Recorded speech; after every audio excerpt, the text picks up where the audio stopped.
여러분 안녕하십니까? 9월 24일 토요일 전재미씨 뉴스투데이입니다. 은퇴는 빠르고 평균 수명은 늘었지만 노후 대비는 여전히 막막하기만 합니다. 우리 전북도민들의 경우 노후 대비가 다른 지역보다도 훨씬 취약한 것으로 나타났습니다. 이경희 기자가 보도합니다. 85살 이단초 할머니는 지난달에 집을 담보로 연금을 받는 주택연금에 가입했습니다. 생활비 마련을 위해 집을 파는 대신 1억 원이 넘는 집을 주택연금공단에 담보로 맡기고 한 달에 78만 원을 수령하게 됐습니다. 70만 먹었다도 내가 대도전해서 무엇을 해보겠어. 근데 할 길이 없는데 먹고 살 길이 없어. 늘어가는 평균 수명에 노후 준비를 걱정하는 사람들이 늘고 있습니다. 주택연금 가입자 수도 늘어 올해 8월 말 기준으로 도내 주택연금 가입자 수는 지난해 같은 기간에 비해 2배가량 늘었습니다.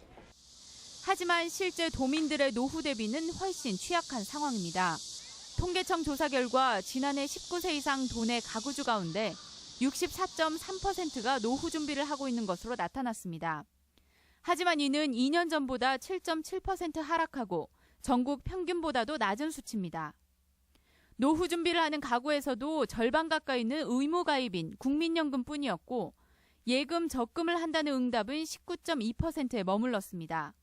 대부분의 60세 이상은 노인 빈곤으로 이어질 수밖에 없는 게 현실입니다. 베이비붐 같은 경우는 전직 경험이 있기 때문에 그걸 좀 활용해서 노동시장 진입을 도와준다고 한다면 국가에 의존하지 않고 개인의 소득을 통해서 더 노후를 보장받을 수 있기 때문에 노인 부양이 고스란히 사회적 비용으로 이어지는 만큼 노후 생활에 대한 전 세대의 고민이 필요하다는 게 전문가들의 지적입니다. MBC 뉴스 이경입니다. 고령화로 치매 환자가 늘면서 실종 사고도 잇따르고 있습니다. 이를 예방하기 위해 치매 노인들에게 부착하는 인식표가 있지만 무관심과 선입견 탓에 관심을 끌지 못하고 있습니다. 강동엽 기자가 보도합니다. 치매를 앓는 노인들이 기억과 사고력을 향상시키기 위한 인지교육을 받고 있습니다. 전북 지역의 치매 노인은 3만여 명으로 도내 65세 인구의 9% 정도나 됩니다. 치매 환자가 늘면서 실종 사고도 잇따르고 있습니다. 지난 10년 동안 도내에서만 치매 노인 실종 신고가 2,500여 건. 올해도 김제와 고창에서 치매 환자가 실종돼 수색 끝에 사나흘 뒤에 발견됐지만 모두 목숨을 잃었습니다. 본인들이 어떤 목적지가 없이 무작정 가시기 때문에 가장 그런 부분에서 행동 반경을 저희가 찾기가 어렵습니다. 시군 보건소나 치매 상담센터에서 무료로 나눠주는 옷에 부착하는 치매 인식표입니다. 원 모양으로 연녹색 테두리 안에는 고유의 식별번호가 새겨져 있어 집을 잃더라도 경찰이나 지자체에서 신원을 파악하고 곧바로 가족의 품으로 돌려보낼 수 있습니다. 주소지와 인적사항을 작성한 뒤 보건소 등에 보내면 무료로 받을 수 있습니다. 하지만 낮은 등록률 탓에 큰 효과를 기대하기 어려운 실정입니다. 현재까지 1,700여 명만이 신청을 해 보급률은 5%대에 그치고 있습니다. 치매를 스스로 부정하는 인식과 가족의 무관심 때문입니다. 길을 잃어버리거나 이제 이런 경우에는 가족들하고 생리별을 하셔서 굉장히 어려움이 있기 때문에 이런 배회 인식표라는 그 안전장치라도 하셔서 전문가들은 치매 환자의 경우 인지 능력이 떨어져 있어 길을 배회하거나 집을 아예 찾지 못할 수 있다며 적극적으로 인식표를 달아주는 등의 인식 전환을 강조하고 있습니다. MBC 뉴스 강동엽입니다. 국제 경기에 민감한 대기업 수출은 부진한 반면 중소기업의 수출이 안정적인 성장세를 보이고 있습니다. 특히 지난달 중소기업 수출이 20% 이상 증가해 대기업의 부진을 메워나가고 있습니다. 유룡 기자의 보도입니다. 파란색 정장을 차려입은 중국인 바이어들이 공장을 꼼꼼히 둘러보고 있습니다. 마스크팩 생산에 최적인 위생적인 설비에 만족감을 나타냅니다. 경제 성장으로 피부 미용에 대한 관심이 높아지는 상황. 한국 화장품은 매력적인 상품입니다. 因为我相信韩国化妆品的一个品质，然后就是在全世界还是比较有名的。 익산 함열에 최근 화장품 공장을 건립한 이 업체는 마스크팩 10만 장을 상하이로 수출하는 계약을 맺고 중국 시장 개척에 나섰습니다. 사용할 수 있게 꼭 필요한 어떤 필수품이기 때문에 그동안 또 선호하는 제품들, 아름다움을 추구할 수 있는 그런 아이템이기 때문에 화장품은 계속 이렇게 꾸준하게 성장할 수 있다고 생각합니다. 지난달 전라북도의 수출은 이처럼 작지만 알뜰한 중소기업의 성장으로 감소세가 크게 둔화됐습니다. 총 수출액이 5억 342만 달러로 한 달 전과 비교하면 4.3% 성장했고 1년 전과 비교하면 1.3% 감소에 그쳤습니다. 특히 국제 경기에 민감한 자동차나 조선 등 대기업을 제외하면 22.4% 성장해 전북의 수출을 중소기업이 견인하는 것으로 집계됐습니다. 화장품 산업과 농식품 산업, 농기자재 산업 등 창업이 활발히 이루어지고 있으며 수출도 많이 꾸준히 이어지고 있습니다. 요동치는 국제 경기 속에서 특화된 기술로 세계 시장을 개척할 중소기업 육성이 시급한 이유입니다. MBC 뉴스 유룡입니다. 리우 장애인 올림픽에서 은메달을 목에 건 전민재 선수가 고향 땅을 밟았습니다. 장애와 역경을 이겨내고 또 한 번 많은 사람들에게 감동을 안긴 전민재 선수를 직접 만나봤습니다. 한범수 기자의 보도입니다. 리우 장애인 올림픽 여자 육상 200m 종목에서 은메달을 따낸 전민재 선수. 작은 키와 브록을 넘긴 나이를 이겨낸 그녀의 도전은 많은 사람들에게 감동을 안겼습니다.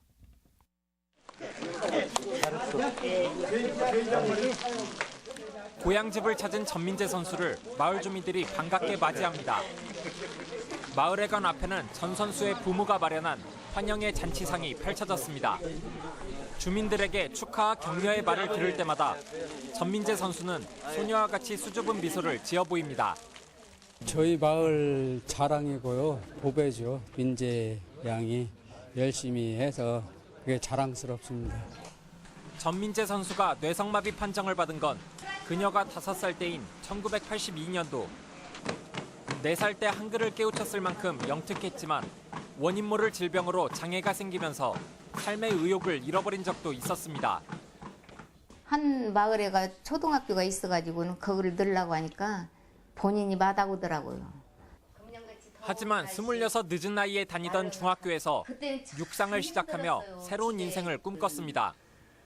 운동 장소도 변변이 없어 비포장도로에서 훈련을 했지만 낙천적인 성격과 육상에 대한 열정으로 이겨나갔습니다. 운동을 하면 그냥 마음이 활짝 열려갖고 참 날아가는 기분으로 운동을 한다고 하면서. 올림픽과 아시안게임, 세계대회 등에서 수많은 수상 성적을 쌓은 데 이어 2018년 아시안게임을 끝으로 은퇴할 예정이라는 전민재 선수. 장애에 굴하지 않는 작은 거인의 도전은 오늘도 멈추지 않고 있습니다. MBC 뉴스 한범수입니다. 선선하고 풍요로운 가을을 맞아 전북의 다채로운 축제가 펼쳐집니다. 어제 개막한 완주 와일드푸드 축제는 내일까지 물고기와 메뚜기를 잡아 구워 먹는 등 야생 체험 프로그램이 다채롭게 진행되며 오는 29일에는 4년 연속 대한민국 대표 축제로 선정된 김제 지평선 축제와 전주 세계소리 축제가 동시에 개막합니다. 10월엔 정읍 구절초 축제, 또 익산 천만송이 축제 등 꽃축제와 전주 비빔밥 축제와 순창 장류 축제 등 음식 축제가 이어져 관광객의 눈과 입맛을 사로잡습니다. 지난 10년간 전북에서는 월드컵 경기장 200여 개 면적의 농지가 사라진 것으로 나타났습니다. 국회 위성곤 의원이 농림축산식품부로부터 받은 자료에 따르면 2006년부터 10년간 도내 농지 전용 면적은 1,716헥타르로 전주 월드컵 경기장 224개 면적에 해당합니다. 반면 지난해 기준 쌀과 콩, 옥수수 등 주요 소비품인 7대 곡물의 수입 의존도는 75.8%에 이르는 것으로 나타났습니다. 농협이 사료용 GM 작물을 가장 많이 수입하는 것으로 나타났습니다. 국회 홍문표 의원이 농림축산식품부에서 받은 자료에 따르면 2013년부터 지난달까지 국내에 사료용으로 수입된 옥수수와 목화씨는 2,921톤인데 이 가운데 농협 사료가 수입한 양이 15%로 가장 많았습니다. 농협 사료는 사료 원료의 60%를 차지하는 옥수수를 모두 안전성 논란이 큰 GM 옥수수를 수입해 쓰고 있어 논란이 예상됩니다. 계속된 풍년으로 쌀값이 폭락하면서 정부의 대책을 요구하는 목소리가 높아지고 있습니다. 전주문화방송은 잠시 후 7시 10분부터 방송되는 시사토론에서 쌀값 폭락의 원인과 대책, 그리고 쌀 산업 정책의 문제점과 개선 방향에 대해 깊이 있게 논의합니다. 여러분의 많은 시청 바랍니다. 지역 방송과 라디오 방송사들이 중간 광고 허용을 촉구했습니다. 지역 MBC와 지역 민방 그리고 라디오 방송 등은 전국 35개 방송사들은 공동 성명을 내고 방송의 지역성과 공익성을 말살하는 지상파에 대한 광고 차별 규제를 철폐하고 지상파에도 프로그램 중간에 광고를 허용할 것을 촉구했습니다. 이들 방송사는 지역과 라디오 매체 광고가 최근 5년 사이 24.7% 감소했다며 이를 방치하면 지역성과 또 소수자를 대변해온 지역 방송이 사라질 것이라고 밝혔습니다. 우리 지역의 다양한 행사와 문화 소식을 전해드립니다. 현대무용의 진수를 볼 수 있는 판타스틱 뮤지엄이 오늘 부안예술회관에서 공연됩니다. 마당과 국립전주박물관이 함께하는 가을날의 뜨락 음악회가 오늘 박물관 뜨락에서 펼쳐집니다. 익산 예술의 전당은 임산부와 유아를 위한 공연으로 오늘 베이비 드라마 꿈틀꿈틀 애벌레를 선보입니다. 군산 합창단 아리울은 오늘 예술의 전당에서 시민과 함께하는 어울림 한마당을 진행합니다. 남원의 대표 브랜드 공연인 창극 광활루 연가가 오늘 남원 광활루원에서 마지막 무대로 마련됩니다.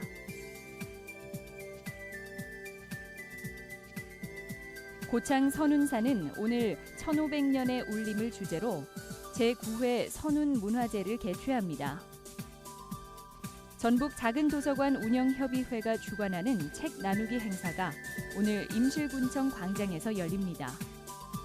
국립전주박물관은 오늘 실크로드와 동서문화 교류를 주제로 제17기 박물관 대학 강의를 진행합니다. 익산 학부모 기자단은 장학기금 마련을 위해 오늘 교육지원청 주차장에서 사랑 나눔 장터를 운영합니다. 제15회 전국 부부 가족 마라톤 대회가 내일 전주 종합경기장에서 열립니다. 끝으로 날씨입니다. 주말인 오늘 전라북도 지방은 대체로 맑고 쾌청한 날씨가 이어지겠습니다. 낮 최고 기온은 전주 27도, 진안 25도 등 25도에서 28도의 분포로 어제와 비슷하겠습니다. 바다의 물결은 서해 남부 전해상에서 0.5에서 1m로 일겠습니다.